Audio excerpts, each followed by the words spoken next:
Hello, कैसे हो भाइयों? सभी ठीक हैं? ओके।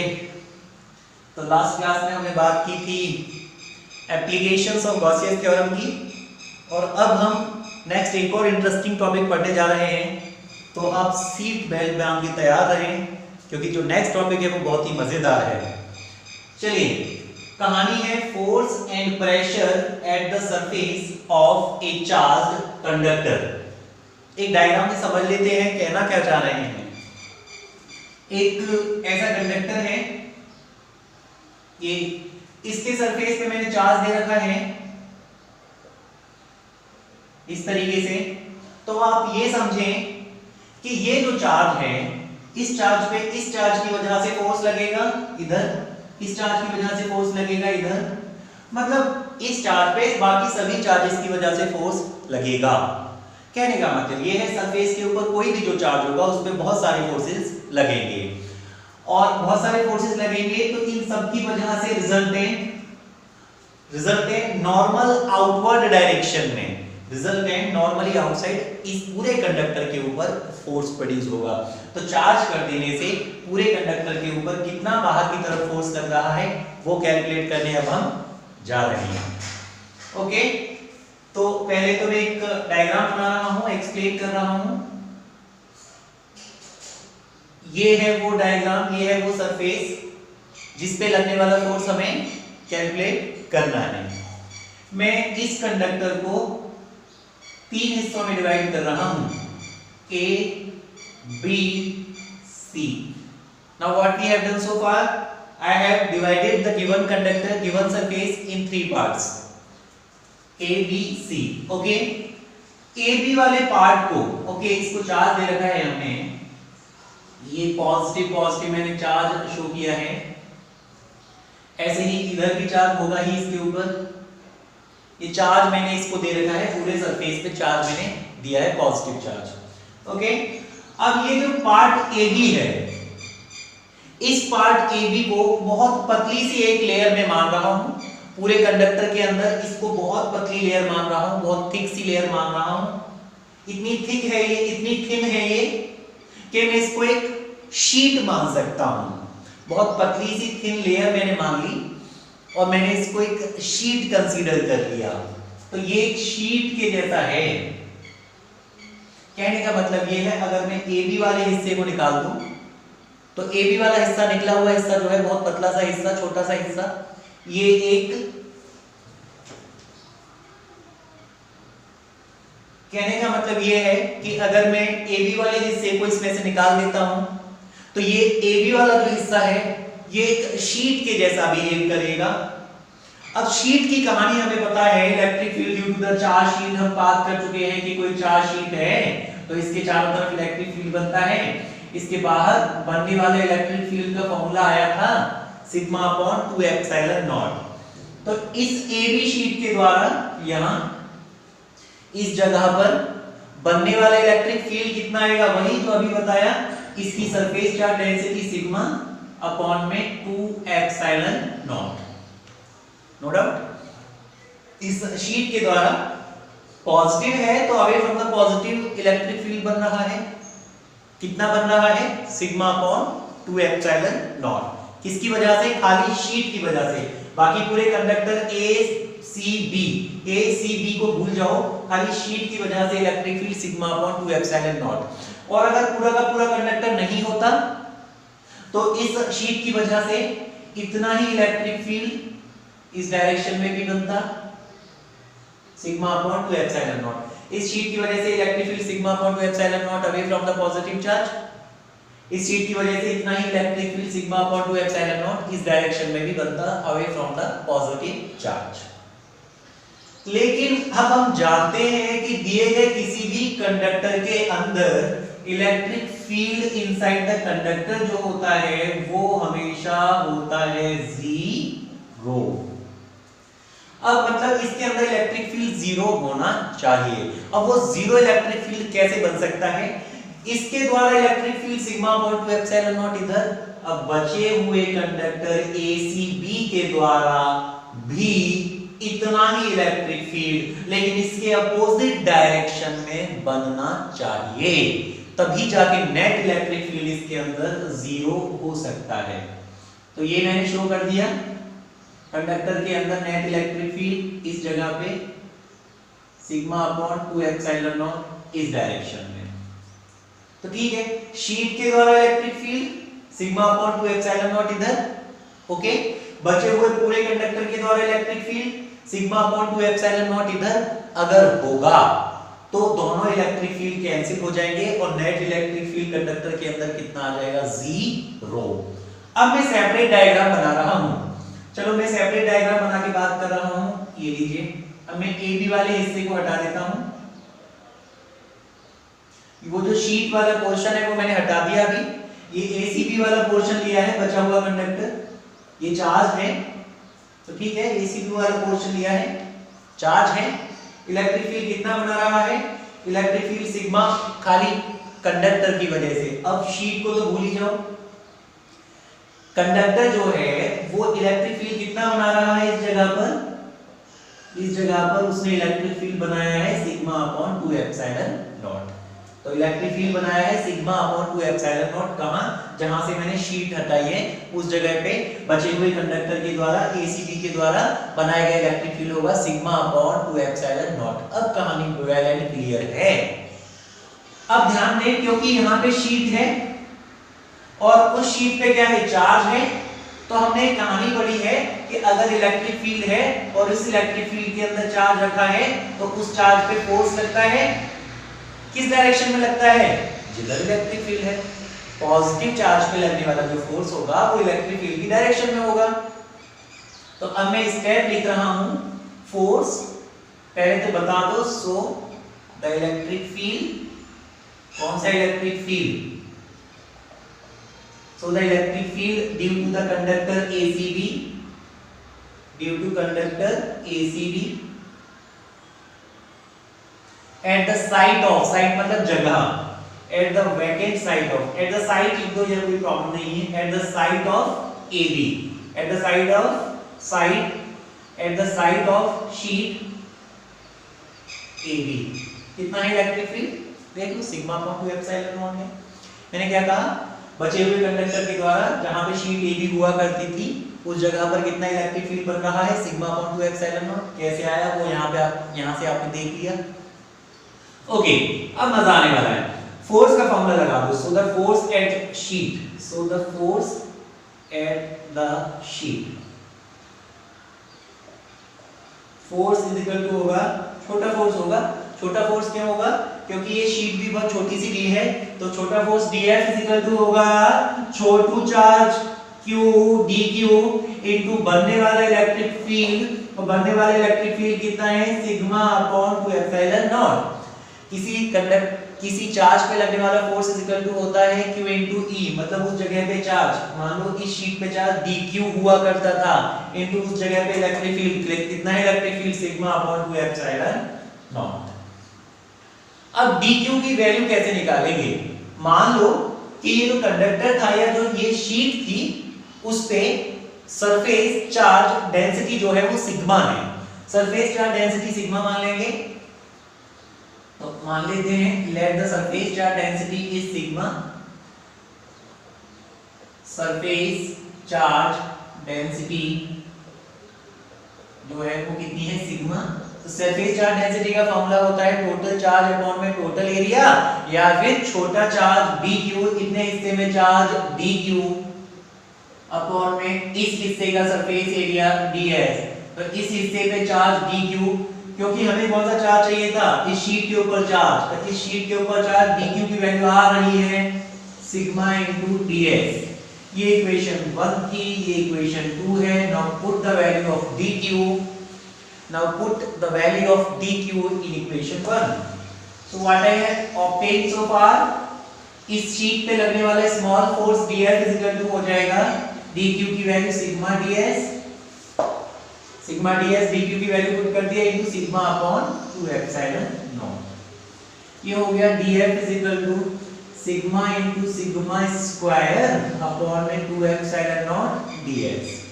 ये इक्वेशन नंबर 3 नाम दे दो, ये आगे एज इट इज काम में आने वाली है। तो अभी हमने स्मॉल फोर्स निकाल लिया। अगर पूरे कंडक्टर पे लगने वाला फोर्स निकालना है, मतलब कंडक्टर को चार्ज किया है, एक चार्ज दूसरे चार्ज पे फोर्स लगाएगा, पूरे सरफेस पे फोर्स लगेगा, सो the force at the complete conductor, क्या करना होगा? सो the force eight complete conductor, integration कर देना होगा, तो टोटल फोर्स हो जाएगा छोटे फोर्स का इंटीग्रेशन, df का इंटीग्रेशन, इंटीग्रेशन में जोड़ना मतलब सभी फोर्स छोटे छोटे फोर्सेस को जोड़ लेंगे, छोटे छोटे फोर्सेस को जोड़ना इंटीग्रेशन कहलाएगा, is equal to sigma square upon df की वैल्यू पुट कर दो, sigma square upon 2 epsilon naught dx का इंटीग्रेशन। तो ये फोर्स का फॉर्मूला बन जाता है, sigma square upon 2 epsilon naught dx पूरे सरफेस के लिए। तो यहाँ पे ये बता दो इंटीग्रेशन किसका? पूरे सरफेस का। तो एक तो ये फॉर्मूला है, इजी है, याद रखना है, लेकिन अभी टास्क कंप्लीट नहीं होता। अभी क्या है, मैंने कंडक्टर के सरफेस पे फोर्स कितना लगेगा ये मैंने पता कर लिया, लेकिन प्रेशर कितना प्रोड्यूस होगा ये पता करना अभी बाकी है। सो द प्रेशर का फॉर्मूला होता है pressure at the sheet AB। इस AB वाली शीट पे लगने वाला प्रेशर इज इक्वल टू होता है फोर्स अपॉन में एरिया। इसका एरिया ds लेके चले, फोर्स कितना लग रहा है इस पे df, तो df अपॉन ds, इस छोटी शीट पे लगने वाला फोर्स छोटा था और इसका ये भी छोटा था। df की वैल्यू यहां से पुट कर दो 3 से, sigma square upon 2 epsilon naught ds को ये df की वैल्यू पुट कर दी, df की वैल्यू को ds से डिवाइड कर दो, तो हमें मिल जाता है pressure equal to sigma square upon 2 epsilon naught. Okay, अभी कुछ और भी लिखा हुआ है, एक तो ये फॉर्मूला आ गया sigma square upon 2 epsilon naught. Sigma क्या है? सरफेस चार्ज डेंसिटी शीट की। ओके, दुनिया के किसी भी कंडक्टर के द्वारा उसके सरफेस पे इलेक्ट्रिक फील्ड कितना बनता है ये आप जानते हैं। सिंस द इलेक्ट्रिक, अगर पूरे कंडक्टर को कंसीडर किया जाए, बाय कंसीडरिंग, मैं खाली ACB वाले हिस्से को कंसीडर करके नहीं बोल रहा हूं कि इलेक्ट्रिक फील्ड कितना होगा, मैं पूरे कंडक्टर को कंसीडर करके पूछ रहा हूं इलेक्ट्रिक फील्ड कितना होता है। By considering complete conductor, by considering complete conductor, okay, क्योंकि सरफेस चार्ज डेंसिटी का फॉर्मूला होता है, surface charge density sigma is equal to क्या होता है, sorry, electric field is equal to क्या होता है।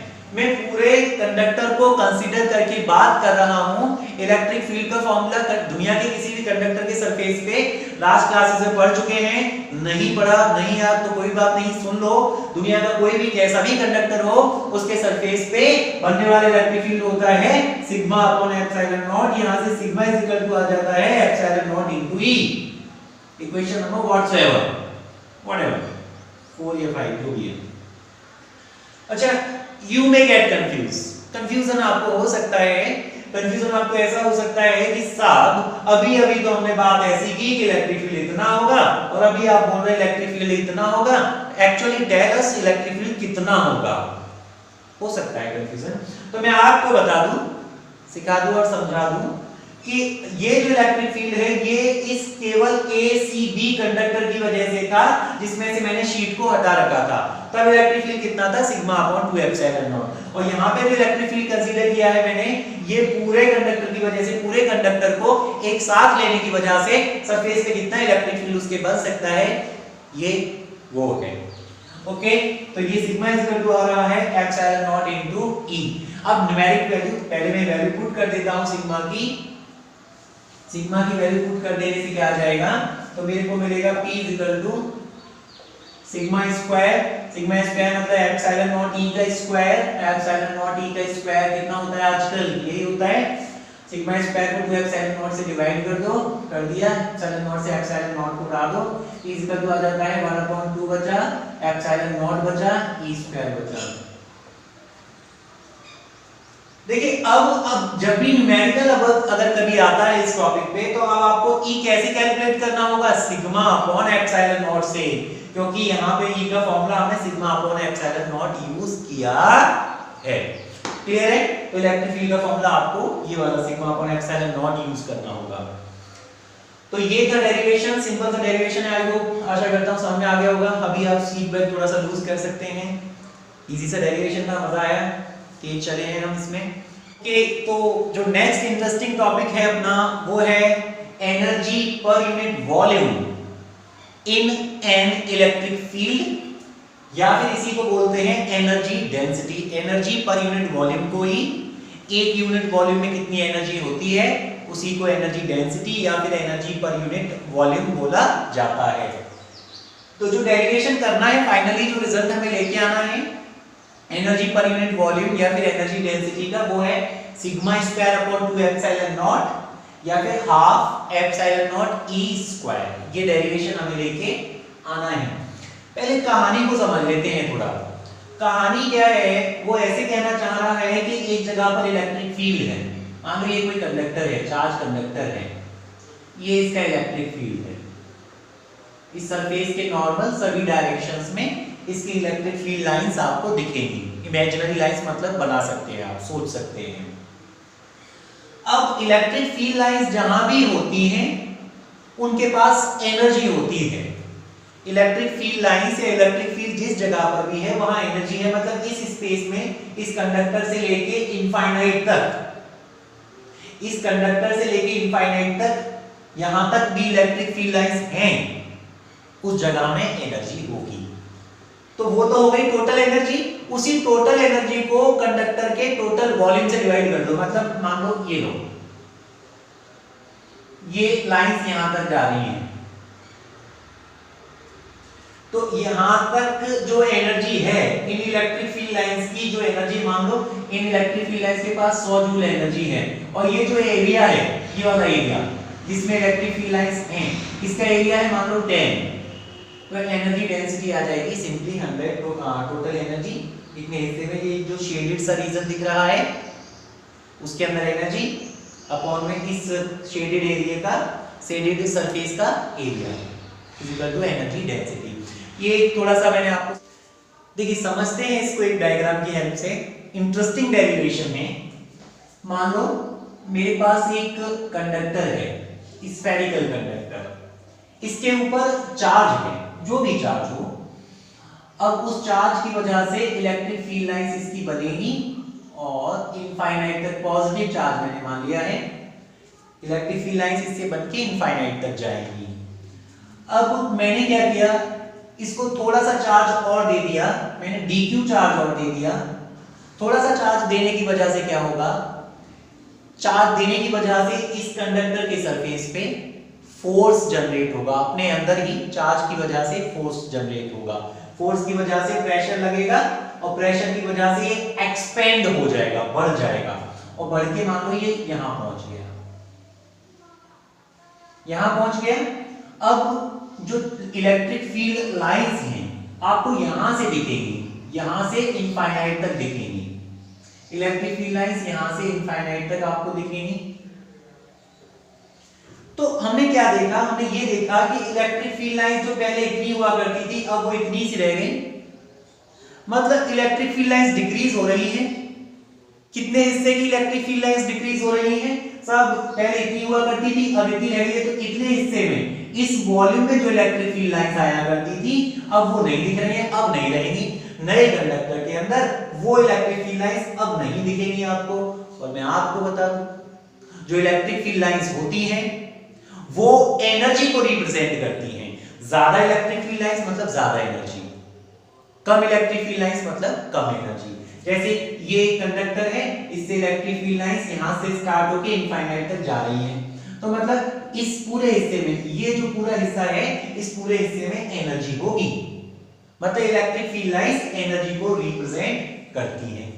और अभी क्या हो गया, इलेक्ट्रिक फील्ड लाइंस पहले इतनी हुआ करती थी अब इतनी सी रह गई। मतलब इलेक्ट्रिक फील्ड लाइंस डिक्रीज हो गई, मतलब एनर्जी रिड्यूस हो गई।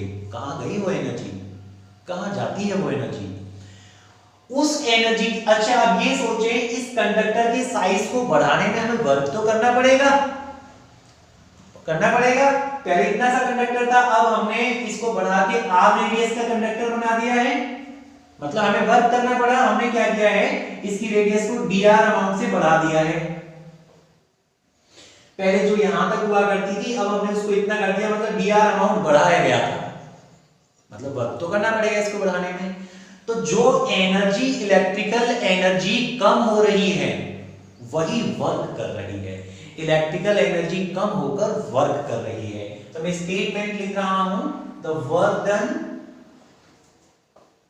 To expand, the work done to expand the conductor, charge conductor is equal to the energy reduced, electrical energy कहेंगे बल्कि, the electrical energy reduced, the electrical energy reduced in electric field, in electric field, दिए गए electric field के अंदर energy कम हो रही है। Okay, पता करते हैं कितना वर्क करना पड़ेगा, पता करते हैं कितना वर्क करना पड़ेगा। तो वर्क का फॉर्मूला होता है वही सिंपल, फोर्स इनटू डिस्प्लेसमेंट, और डिस्प्लेसमेंट यहां है dr, डिस्प्लेसमेंट dr किया है आपने, तो फोर्स इनटू डिस्प्लेसमेंट मतलब f इनटू dr, फोर्स पता करते हैं। फोर्स कैसे पता करेंगे, क्योंकि प्रेशर का फॉर्मूला होता है, प्रेशर कितना लगेगा सरफेस पे वो हमें पता है, लास्ट डेरिवेशंस में कर चुके हैं। प्रेशर का फॉर्मूला होता है लगने वाला फोर्स अपॉन में एरिया, तो ये हो जाएगा फोर्स का फॉर्मूला, हो जाएगा फोर्स का फॉर्मूला यहां से निकाल लेते हैं, pressure into area, pressure into area. Pressure कितना होता है, प्रेशर लास्ट डेरिवेशंस में कर चुके हैं, नहीं याद है तो डायरेक्टली याद कर लो, sigma square upon 2 epsilon naught. इस कंडक्टर के सरफेस पे जो प्रेशर लग रहा है वो है सिग्मा स्क्वायर अपॉन में 2 epsilon naught, sigma square upon में 2 एप्सिलॉन नॉट के बराबर प्रेशर लग रहा है। और एरिया कितना है, तो देख लो 4 पाई r स्क्वायर एरिया होगा। एरिया इस दिए गए स्फेरिकल सरफेस का एरिया कितना होता है, 4 pi small r square is equal to surface area of sphere,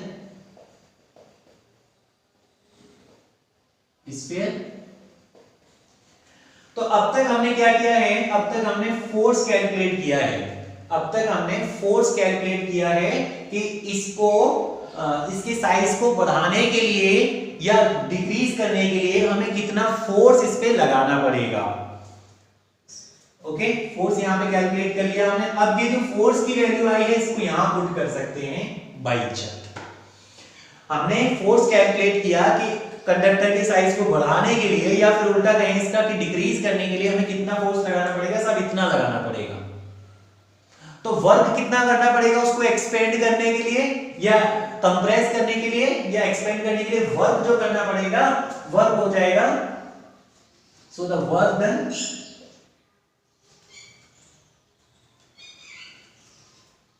तो वर्क डन हो जाएगा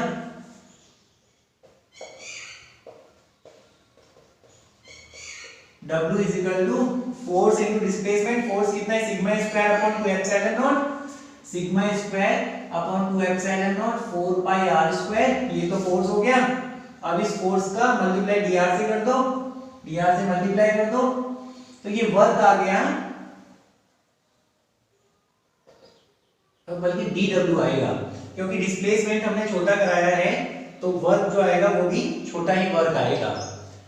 तो dw इज इक्वल टू हो गया सिग्मा स्क्वायर अपॉन में 2 epsilon naught 4 pi r square dr। तो छोटा डिस्प्लेसमेंट कराने के लिए हमने इतना वर्क कर दिया है। Okay, 4 pi r square into dr ये क्या है, ये देखते हैं क्या है, वो एरिया इनटू डिस्टेंस मतलब वॉल्यूम हो गया। मतलब इस हिस्से का ये जो शेडेड रीजन हमने बनाया था इस हिस्से का ये वॉल्यूम हो गया, इस वाले हिस्से का। तो dw इज इक्वल टू हो जाएगा sigma square upon 2 epsilon naught into बढ़ाया गया वॉल्यूम। तो ये हो जाएगा dw इज इक्वल टू हो जाएगा सिग्मा स्क्वायर अपॉन में 2 epsilon naught 4 pi r square into dr, मतलब एरिया इनटू डिस्टेंस मतलब वॉल्यूम, और वॉल्यूम छोटा वॉल्यूम आएगा dv। तो यहां से तो dw इज इक्वल टू आ गया सिग्मा स्क्वायर अपॉन में 2 epsilon naught into dv। Total work अगर निकालना हो टोटल वर्क कितना करना पड़ेगा? Total work W equal to हो जाएगा sigma square upon 2 epsilon naught, integration कर दो टोटल वर्क निकालने के लिए, sigma square upon 2 epsilon naught into dv का इंटीग्रेशन, तो W इक्वल टू आ जाता है sigma square upon 2 epsilon naught into v।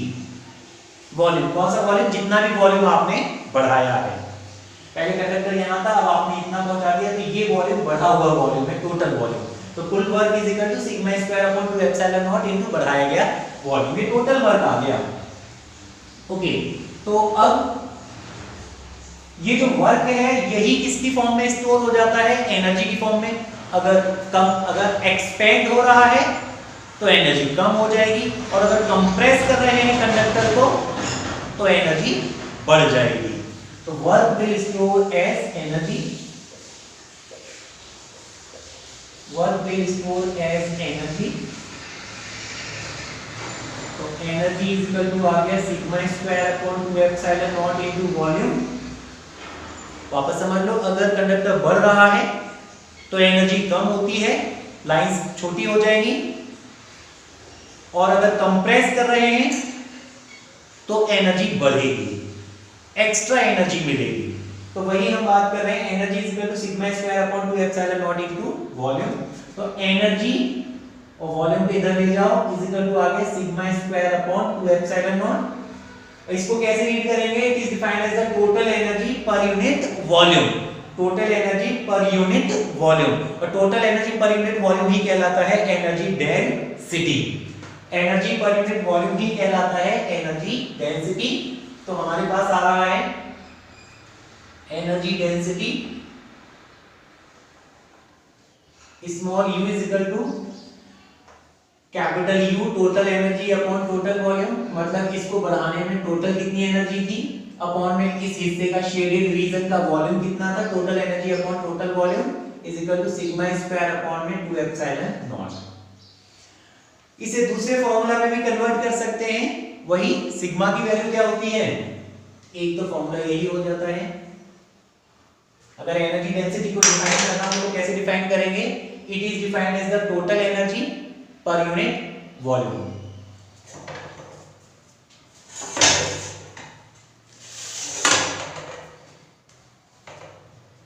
अगर अब दूसरा फॉर्मूला हमें इसमें कैलकुलेट करना हो तो हम सिग्मा की जगह इलेक्ट्रिक फील्ड का फॉर्मूला पुट कर सकते हैं। Electric field is equal to होता है दुनिया के किसी भी कंडक्टर के सरफेस पे इलेक्ट्रिक फील्ड का फॉर्मूला होता है सिग्मा अपॉन एप्सिलॉन नॉट। यहां से सिग्मा इज इक्वल टू आ जाता है, क्रॉस मल्टीप्लिकेशन कर लो एप्सिलॉन नॉट ही, ये मान को यहां रख दो तो एनर्जी पर यूनिट वॉल्यूम आ जाता है सिग्मा का स्क्वायर मतलब एप्सिलॉन नॉट ई का होल स्क्वायर अपॉन में 2 एप्सिलॉन नॉट। ओके, इसके होल स्क्वायर को ओपन करो, sigma naught square into E square upon में 2 एप्सिलॉन नॉट से एप्सिलॉन नॉट को उड़ा दो, तो हमें मिलेगा energy density small u is equal to 1/2 half, एक एप्सिलॉन नॉट बचा और e का स्क्वायर बचा, ये बचा। तो एक एनर्जी डेंसिटी का formula sigma square upon 2 epsilon naught, दूसरा half epsilon naught e square. तो ये एग्जैक्टली अगर भूल भी जाओ फॉर्मूले तो मैं बता दूं जो प्रेशर के फॉर्मूले आ रहे थे बिल्कुल वही है। Energy per unit volume magnitude में प्रेशर के बराबर ही होती है। तो ये था एनर्जी पर यूनिट वॉल्यूम का डेरिवेशन, इसी को एनर्जी डेंसिटी भी कहते हैं। फॉर्मूलाज आपको अच्छे से याद रखने होंगे। तो अभी इसी सीरीज में जो नेक्स्ट डेरिवेशन हम करने जा रहे हैं वो है equilibrium of charged soap bubble. एक अपने पास सोप बबल है और उसको चार्ज दिया गया है, और एक सोप बबल है। उस केस में हमें कुछ कैलकुलेशंस करने होंगे और इस टॉपिक को बड़े ही इंटरेस्टिंग तरीके से हम पढ़ेंगे, मजा आएगा। तो बात करते हैं, देखिए कहानी क्या है, सोप बबल बना लिया, इसके अंदर बबल के अंदर एयर है वो, और वो जो एयर है वो हमेशा एक्स्ट्रा प्रेशर लगाती है। एक्स्ट्रा प्रेशर लगाती है। किसके कंपैरिजन में एक्स्ट्रा प्रेशर? बाहर के कंपैरिजन में। मतलब बाहर से अगर आपको 100 पास्कल का प्रेशर मिल रहा है तो अंदर से जो प्रेशर होगा 150 का होगा, मतलब 50 पास्कल प्रेशर हमेशा एक्स्ट्रा होगा। ये एक एग्जांपल है। मतलब कुछ ना कुछ एक्स्ट्रा प्रेशर जो बबल है वो अंदर से लगाता है। तो इसी एक्सप्रेशन को देखते हैं। अभी मैंने क्या किया, जो सोप बबल है मेरे पास, मैंने उसको चार्ज दे दिया। ओके, तो चार्ज की कहानी ऑलरेडी आपको पता है। चार्ज सोप बबल वैसे भी बाहर की तरफ एक्स्ट्रा प्रेशर लगाता है।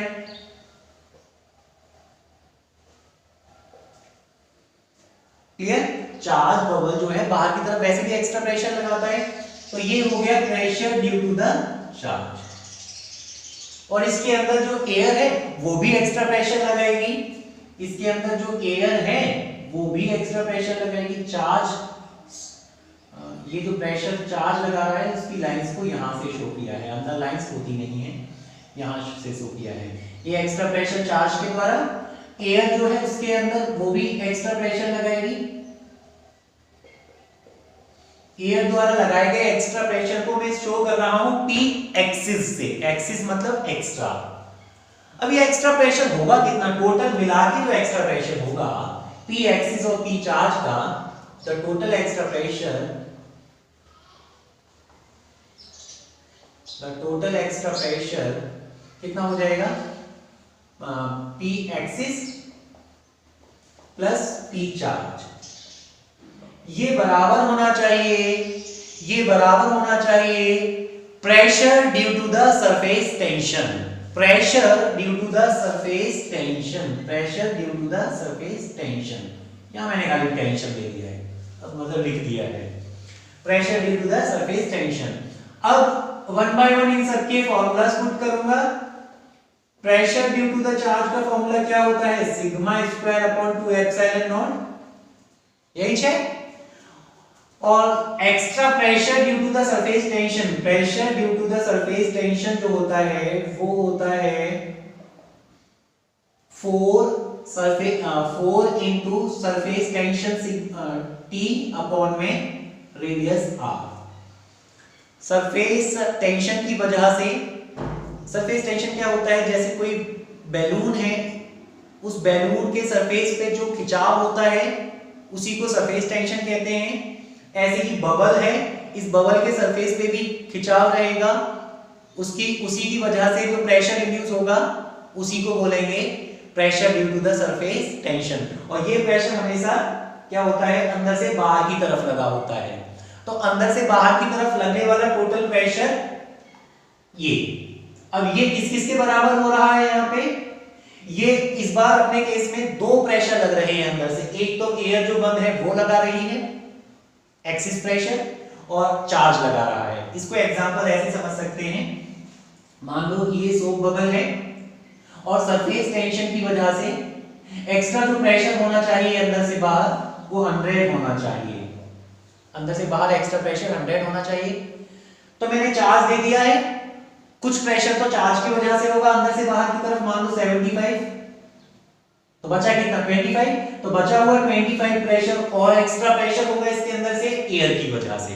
जो एयर है वो 25 का एक्स्ट्रा प्रेशर और लगाएगी। तो एयर द्वारा लगाया गया प्रेशर प्लस चार्ज द्वारा लगाया गया pressure is equal to total pressure is equal to 100। और ये किसके बराबर होना चाहिए? Pressure due to the surface tension. तो एक्सिस प्रेशर एयर के द्वारा प्लस चार्ज के द्वारा pressure is equal to pressure due to the surface tension. Charge के द्वारा प्रेशर का फॉर्मूला हम जानते हैं, पढ़ चुके हैं, सीख चुके हैं, sigma square upon 2 epsilon not. और P surface tension 40 upon R होता है। ये तो सारी वैल्यूज को पुट कर देते हैं, तो P एक्सिस आ जाता है P excess plus P charge. P charge की वैल्यू है sigma square upon 2 epsilon naught is equal to 4 into T upon capital R। Okay, तो अब P excess is equal to निकालना हो तो P excess is equal to हो जाता है, इसको दूसरी साइड ले जाओ, 4 इनटू सरफेस टेंशन अपॉन में capital R minus sigma square upon 2 epsilon naught. Sigma क्या है? सरफेस चार्ज डेंसिटी, और T क्या है? Surface tension. तो पी एक्सिस का फॉर्मूला बन गया एक तो ये जो आपको याद रखना है हमेशा, जीवन के साथ भी और आज भी, बाद भी है क्या करेगा, बाद में कोई काम नहीं आने वाला, अभी याद रखना है आप भी। ओके, तो पी एक्सिस अंदर से एयर के द्वारा जो एक्स्ट्रा प्रेशर लगेगा वो 40/r minus sigma square upon 2 epsilon not के बराबर लगेगा। लेकिन मैंने क्या किया, मैं धीरे धीरे चार्ज बढ़ाता जा रहा हूं, ध्यान देना, वही एग्जांपल पहले वाला ही, अंदर से प्रेशर जो है टोटल जो एक्स्ट्रा प्रेशर चाहिए वो 100 चाहिए, चार्ज की वजह से एक्स्ट्रा प्रेशर चाहिए 100, चार्ज की वजह से जो प्रेशर है टोटल प्रेशर जो चाहिए मुझे 100 चाहिए, और चार्ज की वजह से जो प्रेशर लग रहा है वो 25 लग रहा है, तो एयर की वजह से प्रेशर कितना था 75, टोटल इतना प्रेशर चाहिए, चार्ज की वजह से इतना लग रहा है और एयर की वजह से इतना लग रहा है, ये टोटल मुझे रिक्वायर्ड है। हमेशा अंदर से बबल तभी बनता है जब अंदर से बाहर की तरफ एक्स्ट्रा प्रेशर लगा हो।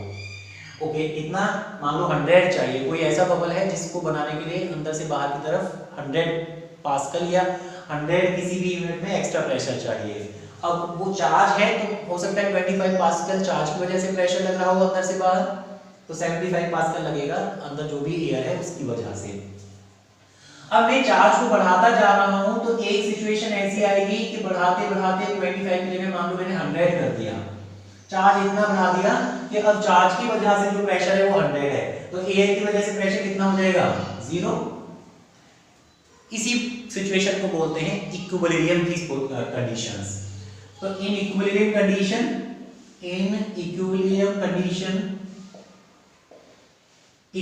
की कंडीशन में चार्ज को बढ़ाते बढ़ाते चार्ज इतना कर दिया, इतना ज्यादा एक्स्ट्रा चार्ज हो गया कि एयर की वजह से जो प्रेशर बन रहा था पी एक्सिस वो 0 हो गया। In equilibrium condition P axis कितना होना चाहिए 0, पी एक्सिस 0 हो गया, तो ये क्या इक्वेशन मिल जाएगी, ये मिल जाएगी 40/R = sigma square upon 2 epsilon not. Cross multiplication करेंगे, इसका क्रॉस मल्टीप्लिकेशन करेंगे तो sigma square = sigma square into r = मिल जाएगा 40 × 2 एप्सिलॉन नॉट, ये हो गया 4 × 2 8 t epsilon naught, sigma square r की वैल्यू, तो सिग्मा स्क्वायर की value 8 t epsilon naught upon r, sigma की value 8 t epsilon naught upon r का अंडर रूट, सिग्मा की वैल्यू निकालनी है तो ये वैल्यू आ जाती है। तो ये हो गया सिग्मा की वैल्यू कैलकुलेट करने का फॉर्मूला, लेकिन कब, in case of equilibrium condition. और इक्विलिब्रियम कंडीशन क्या है, जब एक्सिस प्रेशर जो एयर लगा रही थी अंदर से बाहर की तरफ वो 0 हो जाए। और एक्सिस प्रेशर 0 कब होगा, जबकि चार्ज के द्वारा जो चार्ज है उसके द्वारा लगाया गया प्रेशर अकेला ही जो टोटल प्रेशर रिक्वायर्ड है उसके बराबर हो जाए। तो चार्ज के द्वारा लगाया गया जो प्रेशर है वो अकेला ही, चार्ज के द्वारा लगाया गया प्रेशर अकेला ही जो टोटल प्रेशर अंदर से बाहर की तरफ होना चाहिए उसके बराबर हो जाए। क्लियर, तो उस कंडीशन में हमें सरफेस चार्ज डेंसिटी सिग्मा को निकाल लेना है, जो आ रहा है 8t एप्सिलॉन नॉट अपॉन में रेडियस कैपिटल R का अंडर रूट। तो ये इजी सा डेरिवेशन था। आई होप, आई विश आपको समझ में आ गया होगा, आई होप अच्छे से समझ में आ गया होगा आप सभी को। तो इसी के साथ